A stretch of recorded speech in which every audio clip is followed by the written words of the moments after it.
ГСП онлайн. Городские новости сейчас. Суббота, третья школа, стартует ярмарка учебных мест. Ежегодное событие проводится в Ухте второй раз. Его идейный вдохновитель – ресурсный центр профориентации. Цель события – дать возможность вузам презентовать свои направления для обучения. В 2018 году на ярмарку съехались представители 13 организаций. Сегодня это число перевалило за двадцатку. Это высшие и среднеспециальные учебные заведения Ухты, а также Сыктывкара, Кировской области и филиалы столичных вузов. Для того, чтобы молодой человек не заплутал в обилии предложений, на ярмарку пригласили и специалистов, которые подскажут, куда действительно стоит пойти. Мы пригласили представителей Центра занятости о том, чтобы они могли рассказать старшеклассникам о востребованных профессиях у нас в городе и в целом в республике, и если брать Россию, да, в том числе, и о тех профессиях, на которые обучают в учебных заведениях, представленных на ярмарке, на те специальности, которые входят у нас в топ-50.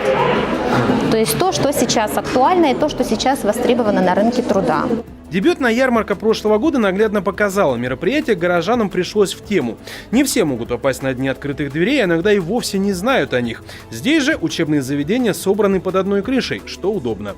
К тому же на одной площадке можно с успехом попробовать отследить модные образовательные тренды. Например, многие абитуриенты горно-нефтяного колледжа в Ухте предпочитают направление по специальности защита чрезвычайных ситуаций. Многие целенаправленно идут именно на эту специальность, потому что вот она не так давно появилась, да, и такая довольно интересная. Ребята-кадеты везде у нас выступают, в красивой форме ходят. В общем, это очень наглядно, показательно, и ребята реагируют на это, школьники.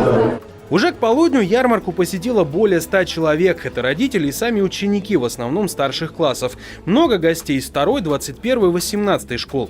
Молодежь активно собирает раздатки в преддверии грядущей приемной кампании. Однако нельзя не отметить, что и здесь присутствует момент популярной ныне позиции, что на учебу лучше ехать все же поближе к центру страны.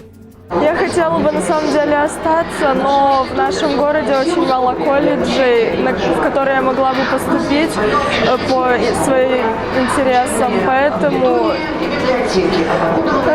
приходится выбирать что-то из других городов. Ярмарка учебных мест в 2018 году собрала более 300 человек. На этот раз планку тоже не опустили. Только к полудню число гостей приблизилось к 100. Желающие оставляют свои отзывы. В основном они позитивные и хвалят организаторов. Среди пожеланий на будущее чаще всего просят увеличить представительство разных вузов.